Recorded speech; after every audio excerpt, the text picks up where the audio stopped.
Bom, nós estamos hoje aqui com Pedro Celestino, que é um dos empresários brasileiros mais ativos na defesa de um projeto nacional. Ele foi presidente do Clube de Engenharia e é um dos mais lúcidos analistas da situação brasileira. E é uma voz muito presente sempre na defesa da economia nacional.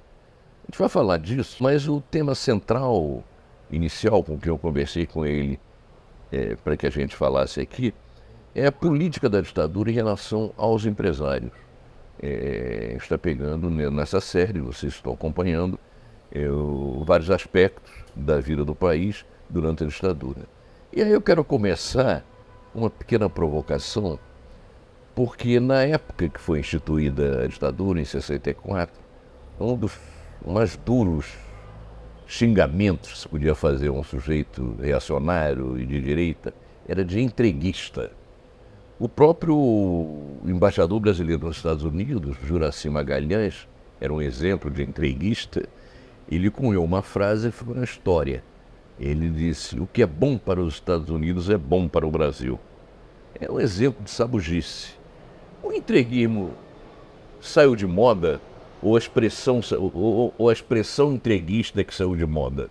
Para responder a sua pergunta, a gente tem que recuar na história. Essa questão nacional é uma questão que se coloca no Brasil a partir da Revolução de 30.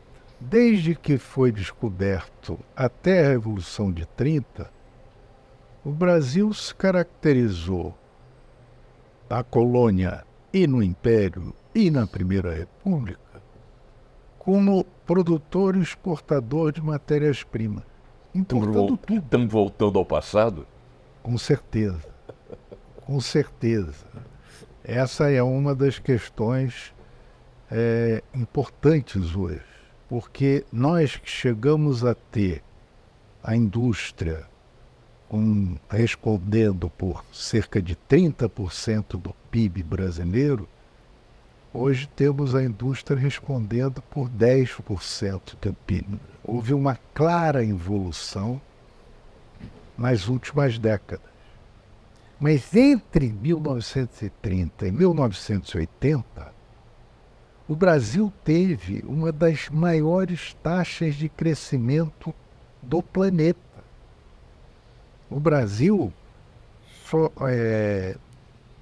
perdeu em termos de taxas de crescimento chinesas para o México e para a União Soviética. Foi extraordinário o crescimento brasileiro nesses 50 anos. Isso começa com Getúlio. Começa com Getúlio em termos de estruturação do Estado para poder desempenhar o papel de indutor do desenvolvimento. O Brasil não produzia cimento, o Brasil não produzia aço. Isso quando? Década de 30, o Brasil importava cimento em barricas. O Brasil não produzia aço. O Brasil não tinha energia elétrica. Como se desenvolver sem ter fatores essenciais ao desenvolver? Deixa eu te interromper, vou te interromper várias vezes aqui, tá? Só para esse bate-bola. A questão do crescimento econômico está muito ligada também à distribuição de renda, né? Você não tem distribuição de renda, a não ser uma revolução, se não houver crescimento econômico, né? É muito complicado. Óbvio. Você distribuir renda. E com indústria. E com indústria, sim. Porque a grande fonte de empregos é a indústria. É a indústria de transformação. Essa é a grande força geradora de renda. Característica da transformação extraordinária que a humanidade teve a partir da primeira Revolução Industrial. Sim, mas ele estava dizendo, eu te interrompi, que a partir do Getúlio esse quadro começa a mudar. E começa a se discutir a necessidade do Brasil dispor de uma política de desenvolvimento que interessasse ao seu povo. Porque até então, as classes dominantes brasileiras só olhavam para fora. Por quê? Eram classes dominantes exportadoras. Não tinham raízes nacionais, preocupação com o desenvolvimento. Quem passa a ter preocupação com o desenvolvimento é a indústria, que precisa de mercado para vender seu produto. Getúlio negocia com inteligência a entrada do Brasil na guerra contra o fascismo com os americanos mediante um empréstimo de 10 milhões de dólares na época para iniciar a construção da Companhia Siderúrgica Nacional. Esse foi o primeiro marco do desenvolvimento industrial brasileiro, início dos anos 40 do século passado. Nesse processo, a indústria começa a se articular para disputar poder. E teve um grande batalhador nesse processo, cujo nome é Roberto Simons, que foi fundador do Centro da Indústria de São Paulo, fundador da Fiesp, foi protagonista, foi senador da República, eleito por São Paulo na redemocratização em 46. Infelizmente, morreu cedo, vitimado por infarto. Mas ele tinha a compreensão de que o desenvolvimento industrial brasileiro só poderia acontecer se houvesse uma forte participação do Estado em setores estratégicos da economia.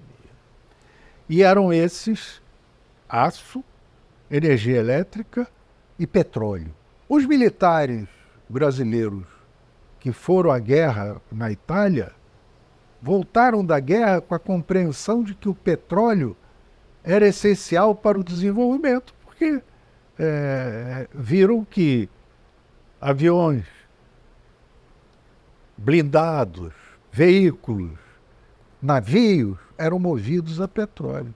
E os militares brasileiros, de volta da guerra, se engajaram no movimento do Roberto Simons para...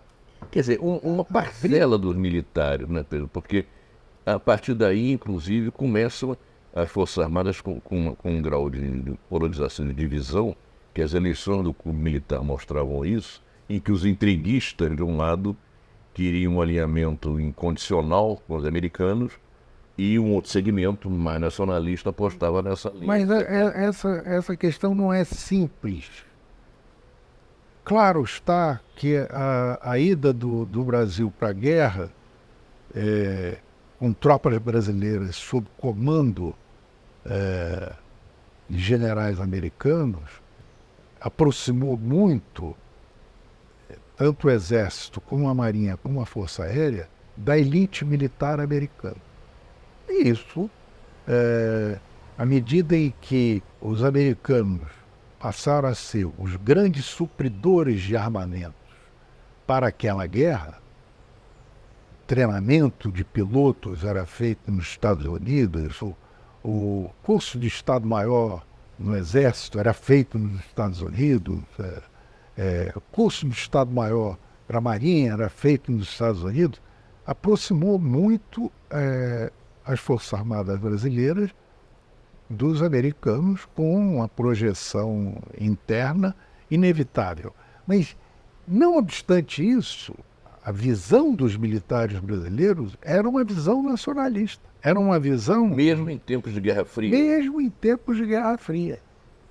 E eu vou chegar a 64, como você propôs, mostrando o seguinte: essa campanha do Simonsen, do Roberto, colocando a necessidade de um Estado forte para poder induzir o desenvolvimento, controlando os setores estratégicos da economia, foi logo contraposta pela visão do Eugênio Goulart, que era um discípulo do Joaquim Murtinho, que foi o célebre ministro da Fazenda no governo Campos Salles no final do século XIX, que cunhou a máxima de que não se pode gastar mais do que arrecada.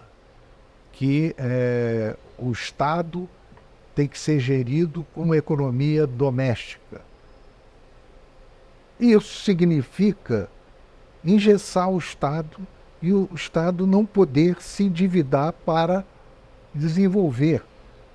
Essa praga se mantém na política brasileira desde Joaquim Murtinho. Inclusive, E o Goudin em governos progressistas. o Goudin era um fiel discípulo dessa formulação que correspondia a interesses americanos, àquela ocasião, refratários a qualquer proposta de desenvolvimento industrial brasileiro. Isso é curioso, porque esse debate se faz durante a guerra e no pós-guerra, começa a se criar uma divisão não só militar, mas na própria sociedade em relação ao entreguismo ou ao nacionalismo. Veja bem, não tinha a conotação ideológica da Guerra Fria, comunistas e anticomunistas. Era a visão entreguista e a visão nacionalista. E isso fez com que, por exemplo, na campanha do petróleo, Arthur Bernardes fosse um dos seus dirigentes, o Marechal José Pessoa, que era um conservador, fosse um dos seus dirigentes. Se fosse perguntar a um deles qual era a visão em relação ao comunista, todos anticomunistas. Se fosse colocar, você está com os Estados Unidos ou com a União Soviética, estariam com os americanos, mas nacionalistas, preocupados com o desenvolvimento brasileiro. E isso perpassou toda a luta política do final da guerra, da redemocratização, até o suicídio de Vargas. Porque Vargas, quando volta ao poder, no segundo mandato, volta determinado a levar adiante a sua proposta que começara com aço e quis levar adiante em relação ao petróleo e em relação à energia elétrica. Os três fundamentos da industrialização, de qualquer proposta de industrialização. Aço, petróleo e energia. Isso, e energia elétrica. Aí ele propõe a criação da Petrobras, ele propõe a criação da Eletrobras, mas aí é uma coisa curiosa. O Brasil, quando entrou na guerra, entrou a troco desse empréstimo dado para a construção da CSN, da Companhia Siderúrgica Nacional. Mas havia uma promessa americana de, terminada a guerra, pagar os compromissos que tinha assumido com o Brasil. O Brasil exportou borracha, o Brasil exportou, da sua economia exportadora, forneceu muitos materiais essenciais à sobrevivência das tropas americanas na Europa, além de fornecer apoio indispensável no Nordeste, especialmente à base de Natal, para possibilitar o suprimento aéreo através de Natal, Fernando Noronha, chegando à África, em Dakar e por aí. Muito bem. O Dutra, que foi o primeiro presidente pós-redemocratização, pediu aos americanos que o Brasil fosse incluído no Plano Marshall, o plano que os americanos desenvolveram para impedir que a Europa, devastada pela guerra, sucumbisse à visão soviética, à visão dos comunistas, que saíram da guerra com muito prestígio popular.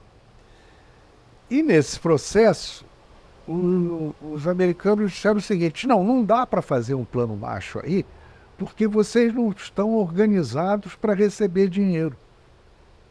Criou-se então uma comissão mista Brasil e Estados Unidos, destinada a fazer um diagnóstico da economia brasileira e dos problemas que impediam o seu desenvolvimento. Isso com patrocínio americano.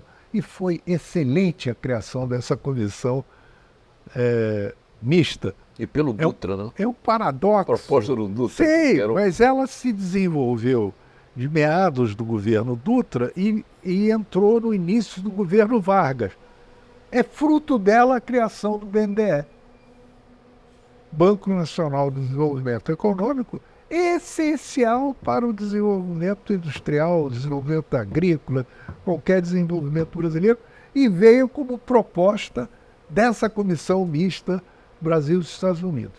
De qualquer jeito, nesse período, as tensões políticas internas se aguçaram muito, seja pela busca do capital industrial de uma maior relevância nas decisões do governo, seja pelo avanço do movimento de massas, pela organização A sindical. própria Guerra Fria jogou um papel aí, não jogou?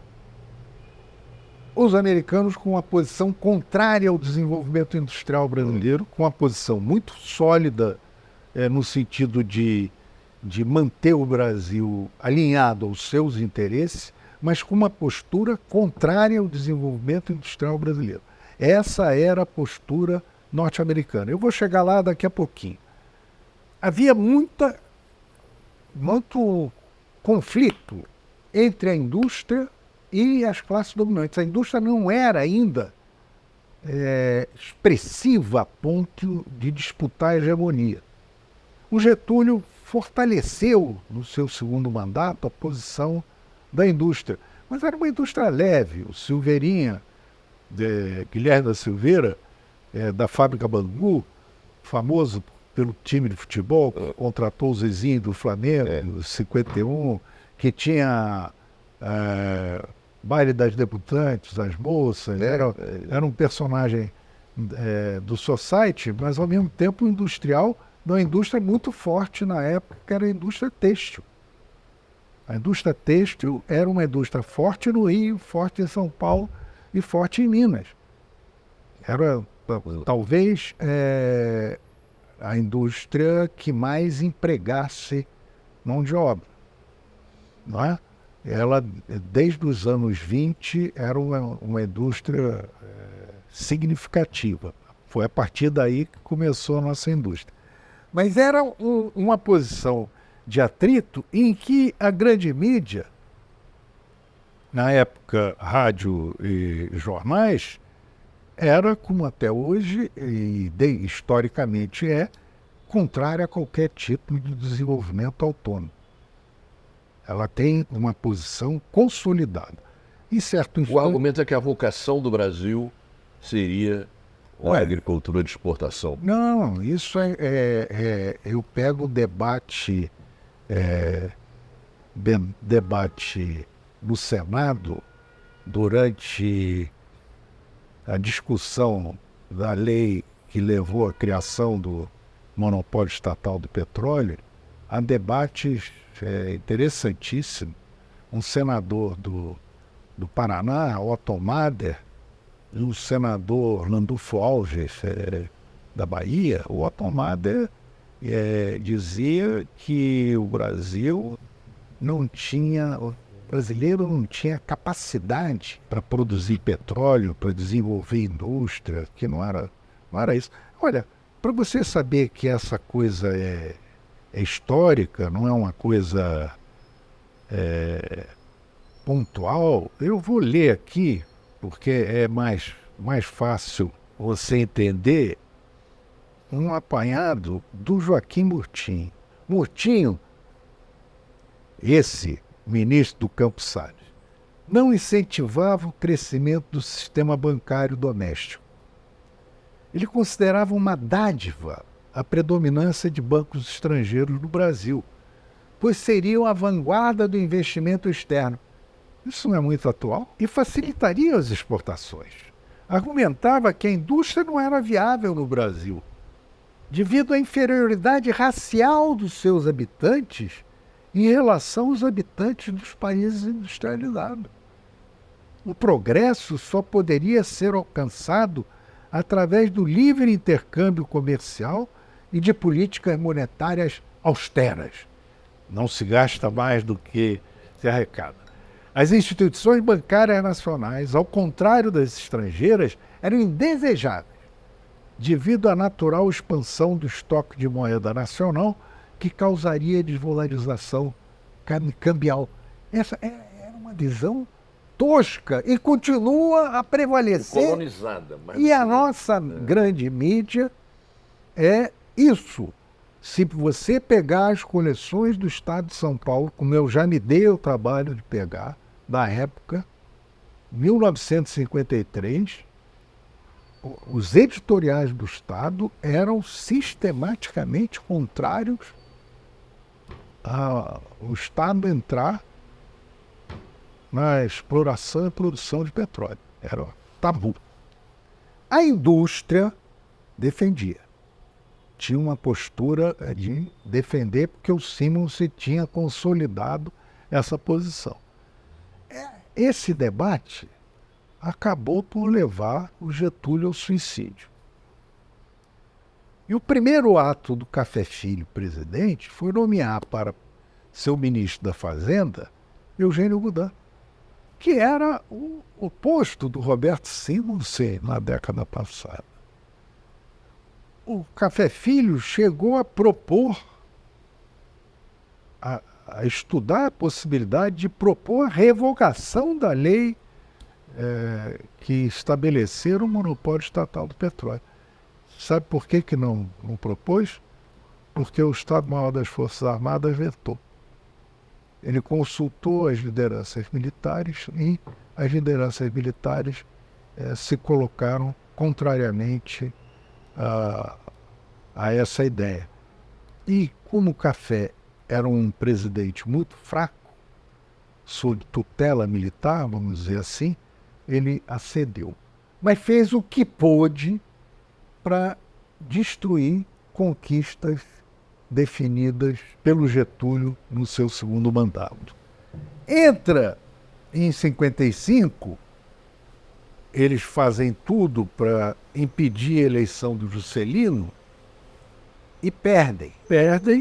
E aí tem os episódios que não interessa a gente avançar aqui, rememorar, que foram a tentativa de impedir a posse do Juscelino, mas a divisão militar, naquela época já bastante cristalizada, impediu que o movimento golpista prevalecesse e o Juscelino tomou posse, com uma visão diferente da do Getúlio. Pois é, queria que você Uma visão diferente. Uma visão diferente. Ambos apostavam na industrialização. Mas a visão... O Brasil contou com uma sorte. Acasos da história. Porque em 1951 assumiram 2 governadores em Minas e São Paulo. E Minas e São Paulo tinham, como tem muito peso na política e na economia nacional, comprometidos com o desenvolvimento industrial. Lucas Nogueira Garcês, em São Paulo. E Lucas Nogueira Garcês era um engenheiro formado pela USP, especializado em hidráulica. Juscelino, em Minas. Juscelino médico, não entendia nada. Mas a cabeça de planejamento por trás do Juscelino era o Lucas Lopes, também engenheiro. E também com a visão de que sem energia elétrica não poderia haver desenvolvimento industrial. E nesses 5 anos, Minas e São Paulo começaram um vigoroso programa de construção de hidrelétrica. Você não faz uma hidrelétrica da noite para o dia, mas é uma decisão política que se projetou. E é fundamental a participação do Estado nela. Com certeza. Que é muito investimento e o retorno a longo prazo. Lucas Lopes e Lucas Nogueira Garcês, 2 Lucas. Foi um presente dos céus termos 2 engenheiros com esta visão, um por trás do governador, planejando, e o outro sendo o próprio governador.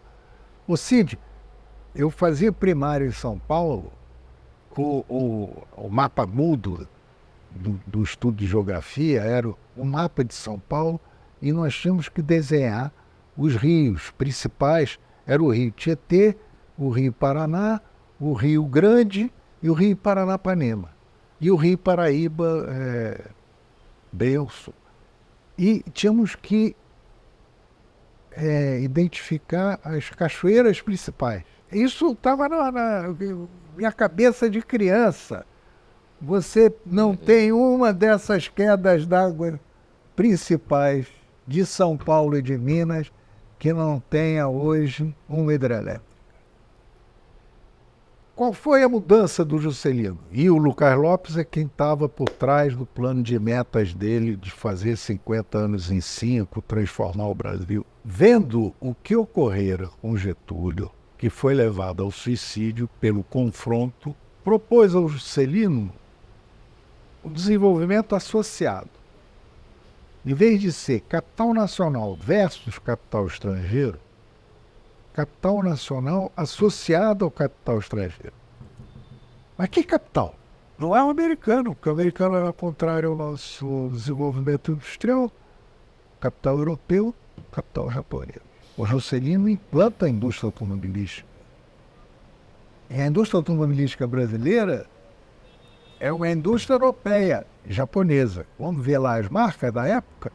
Você tinha Volkswagen, você tinha Gordini, Dauphine, Cinca, você tinha Alfa Romeo, você tinha Wehrmacht, você depois teve o Scania, todos os europeus, o japonês, o Toyota, o americano no plano de metas não participou. O Lott, que era ministro da Guerra na época, exigiu que viesse a Willys para o Brasil para poder repor os jipes do Exército, que eram jipes da guerra e que já estavam praticamente sucateados. Foi o único investimento americano que entrou no GEA, no Plano de Desenvolvimento da Indústria Automobilística. Isso custou caro aos americanos, porque por décadas a liderança do mercado automobilístico brasileiro foi da Volkswagen. A Ford e a GM, que estavam no Brasil desde a década de 20, montando veículos aqui, quer dizer, importava em caixote e fazia montagem em São Paulo, foram correr atrás do prejuízo nas décadas seguintes. Vou fazer uma pergunta, você talvez possa me esclarecer. A essa altura, o transporte sobre trilhos já era uma realidade na Europa. Buenos Aires já tinha até metrô. Por que essa opção pelo automóvel individual e não por transporte de massa sobre trilho? Você está falando de transporte de massa sobre trilho ou está falando de transporte sobre trilho? Sobre transporte sobre trilho... As duas coisas. Não, sobre transporte sobre trilho é uma resposta. Trenzinho não sobe ladeira. Rampa para trem, que é aço sobre aço, muito baixo. A Europa é uma imensa planície dos Pirineus aos Urais. Os Estados Unidos são uma imensa planície entre os Aleganes a leste e as Montanhas Rochosas a oeste. A China é uma imensa planície no Vale do Yangtze. A Rússia é uma imensa planície tanto na parte ocidental como na parte oriental, separada pelos Urais. O Brasil é montanhoso. O Brasil tinha o Rio de Janeiro como um dos seus grandes centros e São Paulo 800 metros acima. Você, para sair do Rio para São Paulo, tem que subir 800 metros. O trenzinho vai muito bem até ali Japeri, final da Baixada Fluminense. Aí tem que subir para Piraí. Essa subida de Piraí é enjoada. Depois vai bem pelo Vale do Paraíba, tem que subir depois de Jacareí. E o resto do Brasil também é assim. A nossa rede ferroviária, estabelecida a partir de meados do século XIX até os anos 50, era uma rede voltada para exportação. Aí era um grande progresso e avanço você substituir a mula pelo trem. Mas a capacidade de transporte muito pequena. O que aconteceu no século XX, especialmente após a Segunda Guerra Mundial? Petróleo é um preço muito baixo. $1 o barril até a primeira crise do petróleo em 1973. Então, entre 45 e 73, são 28 anos em que nós tínhamos petróleo a $1 o barril. Caminhão, diferentemente do trem, sobe ladeira. Eu faço rodovia a um custo muito mais baixo do que a ferrovia. Para fazer ferrovia no Brasil é como na Itália, como na Suíça, é uma sucessão de túneis e viadutos. Porque, como eu te disse, o trenzinho não sobe a ladeira. E o caminhão sobe. Então, nesses 28 anos, nós podemos estabelecer um programa de construção de rodovias e de pavimentação de rodovias posteriormente, que interligou o Brasil rapidamente. Se não fosse isso, não teríamos essa integração nacional. O ato principal do Juscelino foi transferir a capital para o Brasil, porque interiorizou o desenvolvimento brasileiro. Até então, nós éramos um arquipélago de cidades ao longo do litoral com precárias comunicações entre elas. A transferência da capital para Brasília e esse petróleo a $1 o barril e desenvolvimento da indústria automobilística com produção de automóveis e caminhões possibilitou a interligação do Brasil rapidamente. Agora, muitas décadas depois, volta-se a pensar, aí sim corretamente, pelo volume de cargas nos diferentes sentidos, em ter transporte sobre trilhos.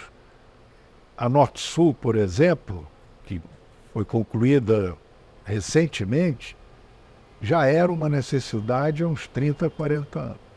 Começou a ser pensada no governo Sarney, e aí foi obstaculizada por denúncias de corrupção, e aí sempre empurrando com a barriga para não completá-la. Mas ela é uma ferrovia essencial, porque ela começa em Itaguaí, em Itaqui, no Maranhão, e vai a Rio Grande, no Rio Grande do Sul, corta o Brasil de norte a sul.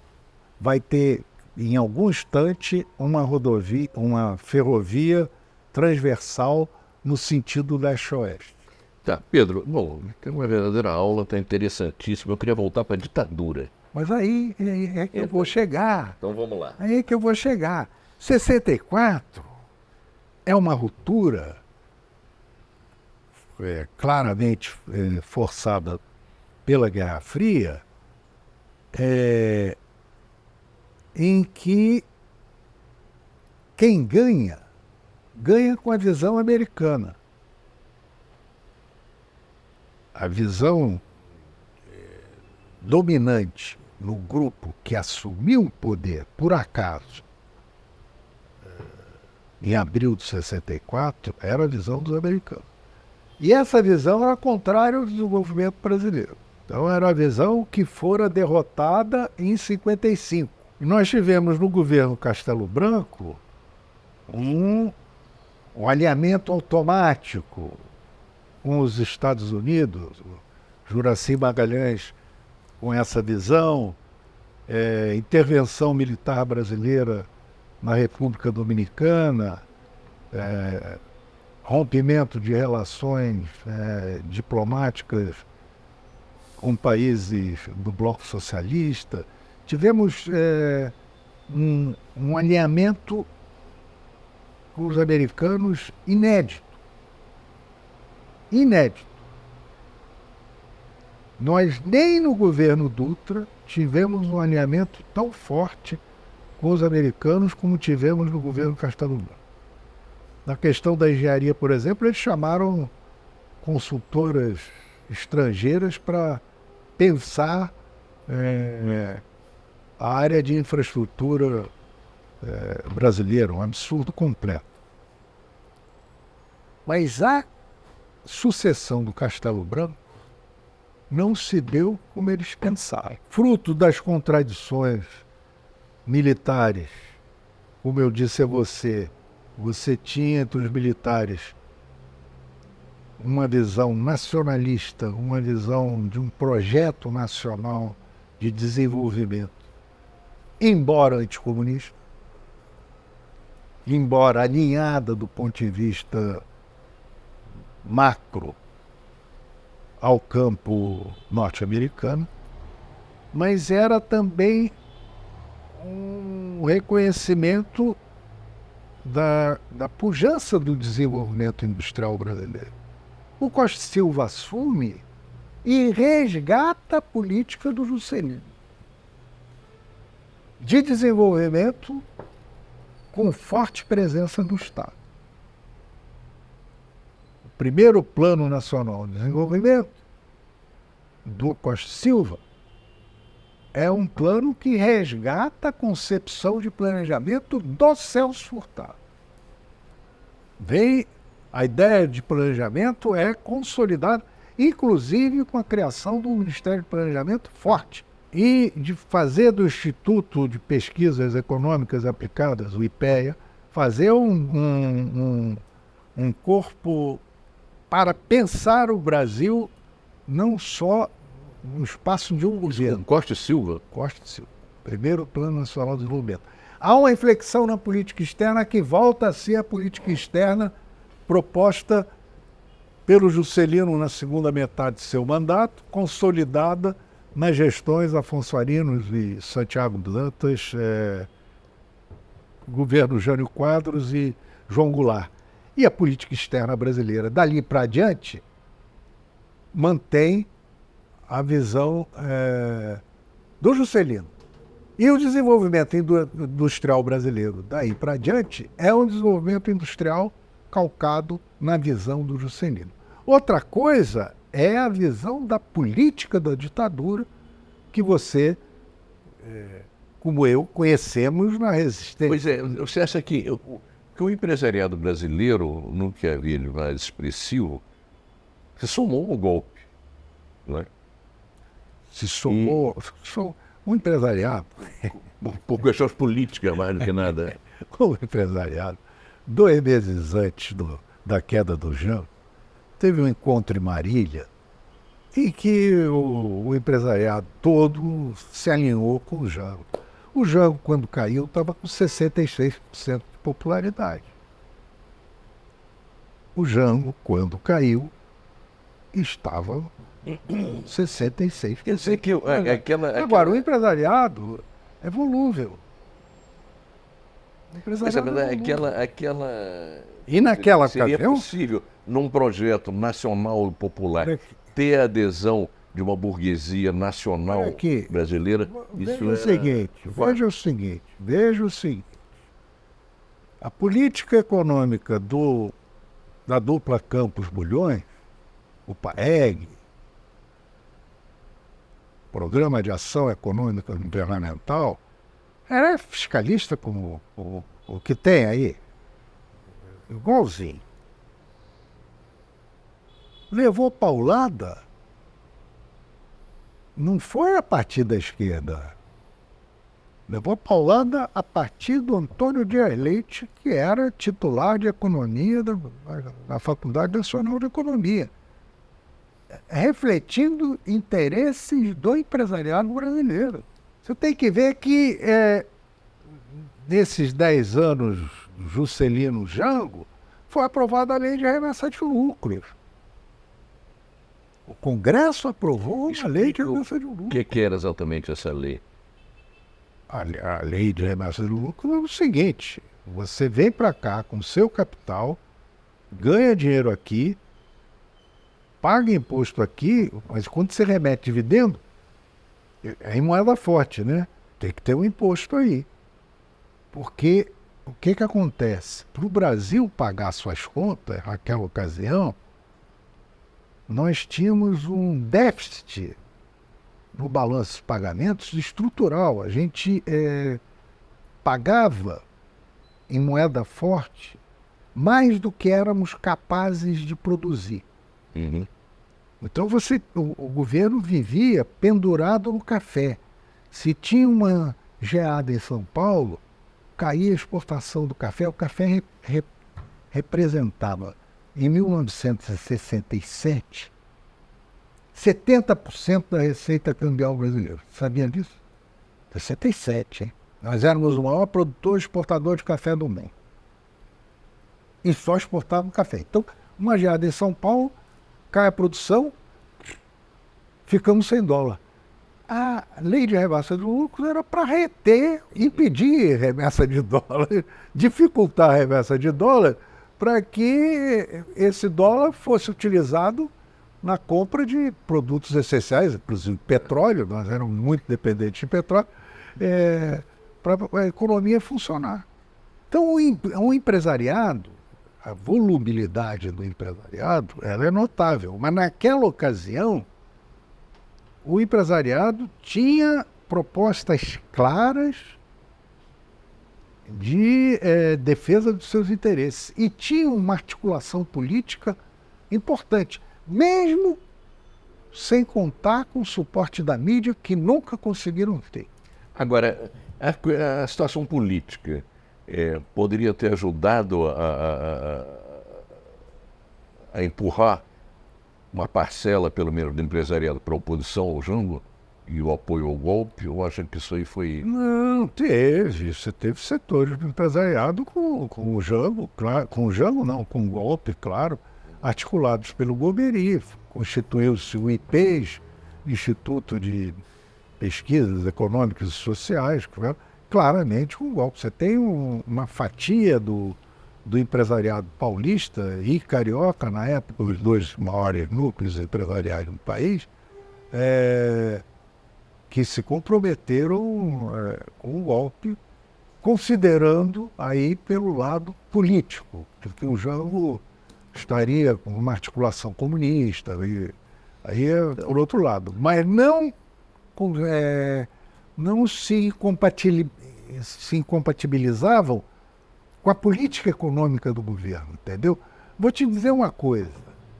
Carvalho Pinto, por exemplo. Quem era o Carvalho Pinto?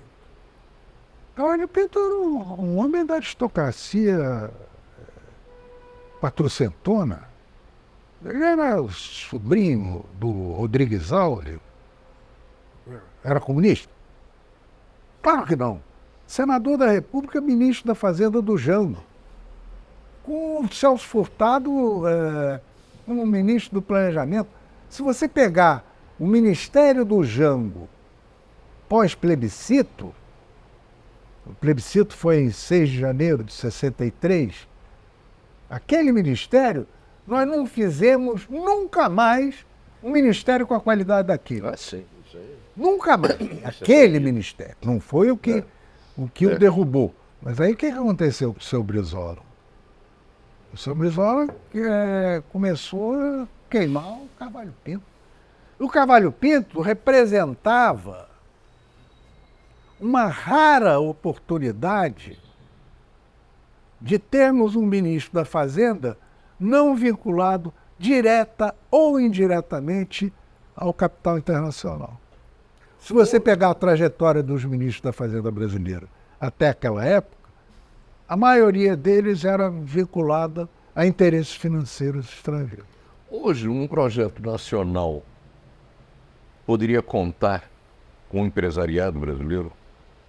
Olha, eu vou dizer o seguinte, houve uma fragilização a partir dos anos 80, isso é uma questão, eu estou respondendo a tua pergunta da ditadura. Eu digo que a ditadura pós-Castelo Branco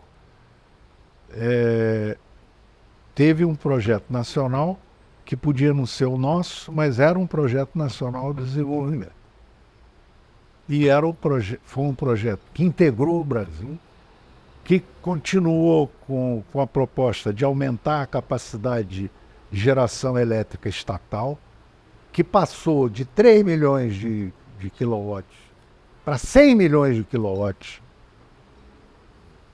Sim, olha a expansão que teve, que integrou o Brasil do ponto de vista de telecomunicações, que integrou o Brasil do ponto de vista de infraestrutura, que teve um núcleo pensante comprometido com o desenvolvimento interno, associado, e já a essa altura os americanos perceberam que não podiam ficar fora do jogo, aí os americanos entraram também na proposta de desenvolvimento e a respeitar a proposta de desenvolvimento brasileira. Essa burguesia industrial, ela, a partir de 77, quando o projeto econômico do Geisel começou a ratear, o Geisel foi ousado porque ele percebeu a crise do petróleo. Ele tinha sido presidente da Petrobras antes, aumentou extraordinariamente a capacidade de refino da Petrobras para passar a importar só petróleo bruto e refinar aqui, reduzindo a nossa dependência de importação de derivados. Como presidente, no choque do petróleo, ele apostou em completar o processo de substituição de importações com a indústria pesada. Com isso, o Brasil teria condição de ser, digamos, autossuficiente. Porque nós temos recursos naturais, temos população e temos todas as possibilidades de ter uma extensão territorial. Temos todas as possibilidades de ter um desenvolvimento autônomo, soberano, não é? Somos o único país do mundo com essas características que não tem isso hoje. A Índia tem, a China tem, a Rússia tem, os Estados Unidos têm. O Brasil não tem. Por quê? Nesse processo de disputa de hegemonia da indústria, a partir de 77, a indústria se deu conta de que o processo da ditadura estava liquidado. Aí os industriais que lideravam a nossa indústria, Mindre, Bardella, Koch, Villares, Gerdau, fizeram um manifesto do 18, colocando a questão da democracia como uma questão importante. E começa a disputar o poder político. A primeira sugestão de vice-presidente para o Tancredo, dada pela indústria, foi o Antônio Emílio de Moraes. O Tancredo disse que não podia, porque só poderia atrair o PDS se, e ele tinha o diálogo com Aureliano Chaves, se a indicação fosse do Aureliano. Ele não tinha nada contra o Antônio Emílio, achava ótimo, mas ele estava preso ao entendimento com o Aureliano para isso. O Antônio Emílio, para você ver como a indústria estava disputando poder. No momento seguinte, o Tancredo vai para o poder, não assume, a indústria é muito forte. O Ulisses, que era articulado com esse núcleo industrial, indica o Wilson Funaro, que, tal como o Cavalli Pinto, não tinha nenhuma vinculação com o capital financeiro nacional e internacional. Evidentemente que setores de acionários se colocaram, torceram o nariz, não se coloca contra, porque ninguém é contra o ministro da Fazenda. Mas eu era, na época, da diretoria da Associação Comercial do Rio.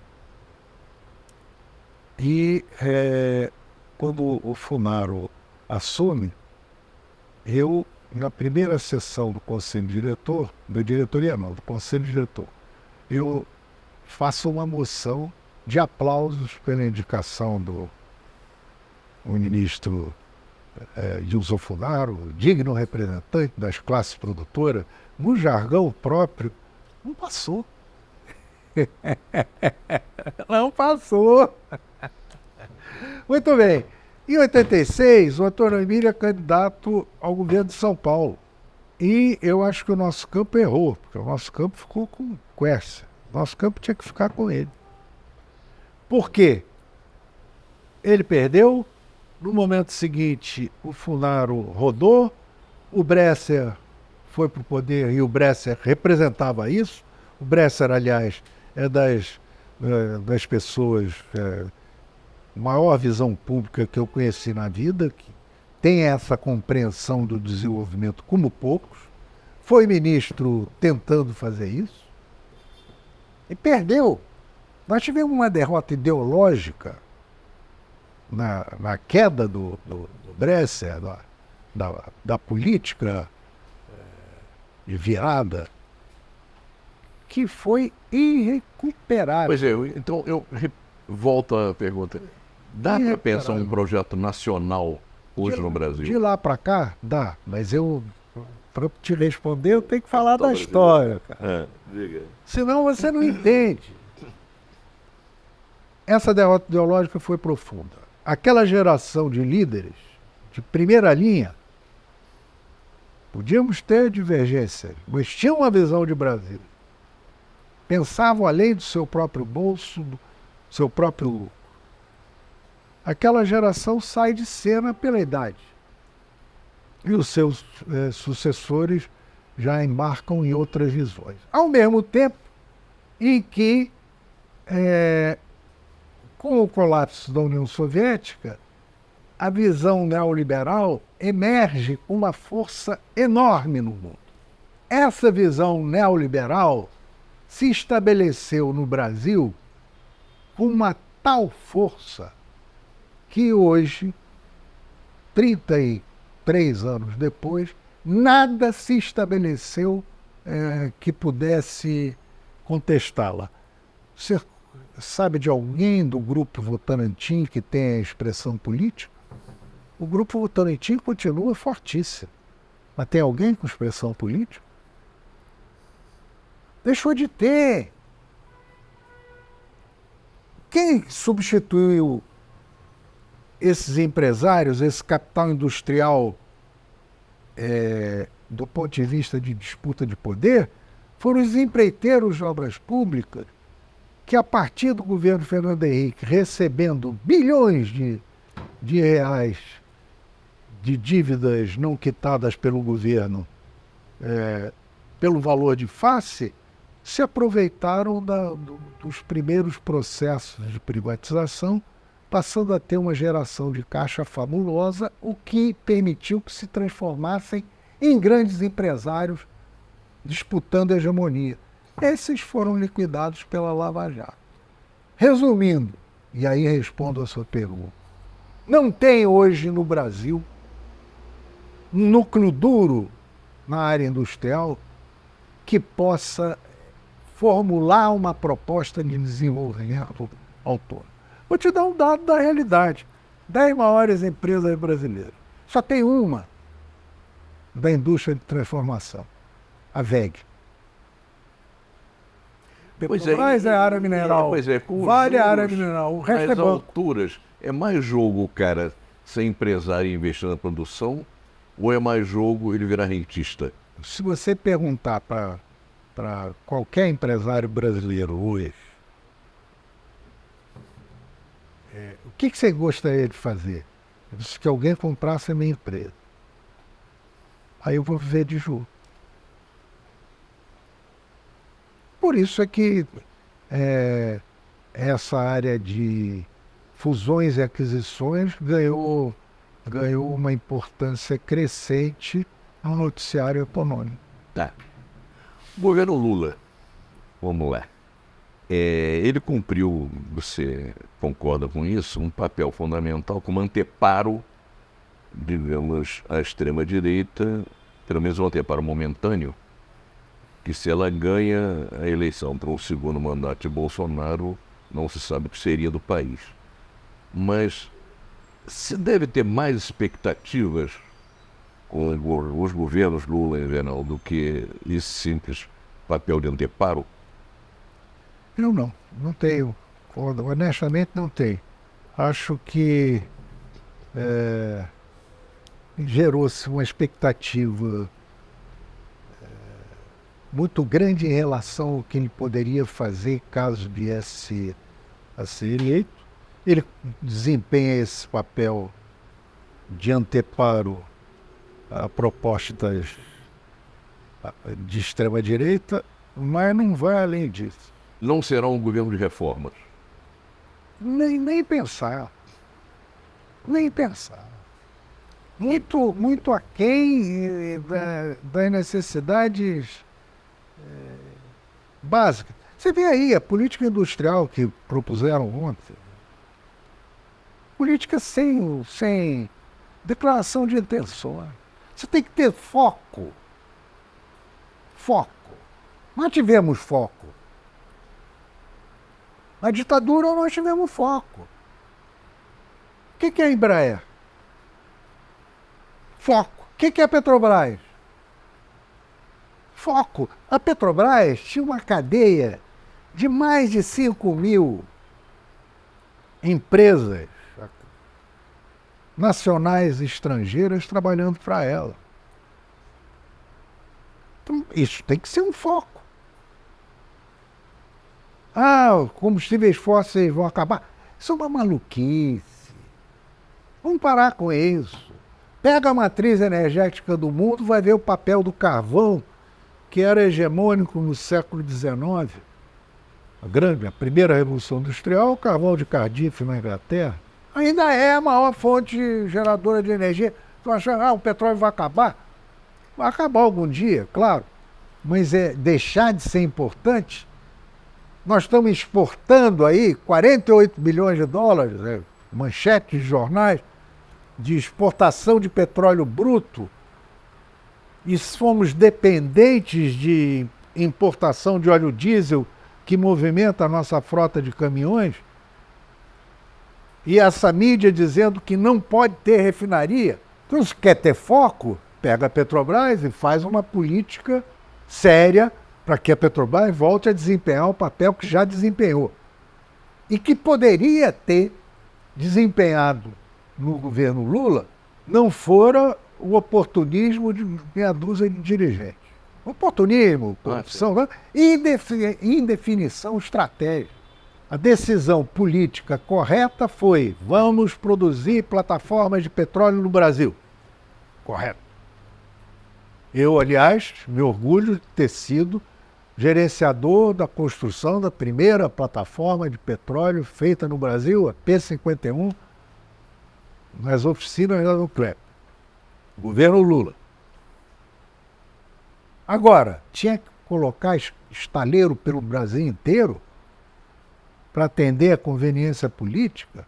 É mais fácil eu dizer para você, Cid, onde não tinha estaleiro, do que dizer onde tinha. Vou te dizer onde não tinha. Amapá, Maranhão, Rio Grande do Norte, Paraíba, Sergipe. O resto, para fazer coisas para a Petrobras, uma maluquice. Jogar dinheiro fora. Foram fazer o Comperj no meio do nada, para negociar com a Rosinha Garotinho, que queria levar lá pro Açu, lá para Campos. No mundo, refinaria de petróleo, ou é junto do poço, ou é no porto, ou é junto do centro de consumo. O Comperj foi feito a 77 quilômetros da fonte de água, que é o Guandu, que nos abastece aqui. Tem sentido fazer um complexo petroquímico no meio do nada? Decisões essas muito mais gravosas à economia, ao país, à Petrobras, do que a corrupção que houve. Então, se tem que ter foco. tem que ter foco, por exemplo, coloco aí infraestrutura. Aí, na área de infraestrutura, melhorar processos, parará. Olha, eu tenho que ter programa de infraestrutura que empregue mão de obra não qualificada. Saneamento básico é para isso. Eu não vou automatizar saneamento básico, não vou automatizar pavimentação de rua em cidade do interior. Proíbe pavimentar a rua em cidade do interior com asfalto. Vai ser feita com bloquete. Por quê? O bloquete de cimento, eu tenho produção local, emprego mão de obra local não qualificada, é fácil de manter e dura 100 anos. Aqui da Uana, cidade dos meus primos, lá em Mato Grosso, primeiro bloquete foi instalado no início da década de 50, está lá até hoje. Agora ele emprega mão de obra, não tem foco. Se quer fazer uma política industrial, você tem que eleger setores. Voltando à ditadura, ela elegeu o petróleo, ela elegeu a área de aeronáutica, ela elegeu a área nuclear, estou falando e entrou firme em pesquisa em Embrapa, em agricultura. Nós somos essa potência no agronegócio graças à Embrapa. Graças à Embrapa. Bom, quer dizer que você não é hoje um cidadão otimista para a gente fechar isso aqui com o futuro imediato do Brasil? Não sou, não posso ser, porque eu vejo os interesses menores prevalecendo em todas as áreas. As diferentes forças políticas olham para o seu próprio umbigo. O nosso sistema político é um sistema que está profundamente viciado. Ele, com essas alterações que se fizeram nos últimos anos, desde que o baixo clero assumiu o poder na Câmara com Severino Cavalcante, culminando com essas emendas que vão diretamente para os parlamentares, destroçou os partidos. Então você negocia hoje com 513 empresários de si mesmo. Fica muito difícil você ter uma proposta articulada. E como mudar isso se a mudança depende das pessoas envolvidas nessa situação viciada e que oferem vantagem da situação? Eu acho que não há outro jeito dentro da visão democrática do que haver pressão da área social, os movimentos sociais. Você vê o seguinte, lançaram a política industrial ontem, hoje eu leio o jornal, a declaração de lideranças industriais, então nós temos, de onde vem o dinheiro, temos que ter a preocupação fiscal, quer dizer, o próprio beneficiário da medida tem dúvida da medida, fica muito difícil. Quando nós tivemos política externa independente, por que nós tínhamos política externa independente desde meados do governo Juscelino e a ditadura, tirando o período Castelo Branco, respeitou isso e levou adiante? Porque eu tinha uma indústria que precisava abrir mercado para exportação. Então eu tinha que ter uma política externa que refletisse os interesses internos. Esses interesses hoje não são hegemônicos nas classes dominantes. O que é hegemônico? Um projeto nacional, ou bem, ele terá que ter um forte componente popular, ou não virá. Na minha visão, é isso. Ou ele tem um componente popular, ou ele não virá. Por cima, se esgotou essa possibilidade. Pedro, muito obrigado pela sua conversa. Dá para estender isso aqui um tempão. Muito obrigado pela tua participação. E, bom, voltamos a... Estamos em linha. Eu que agradeço. Aí os teus ensinamentos. Eu que agradeço. Um abraço.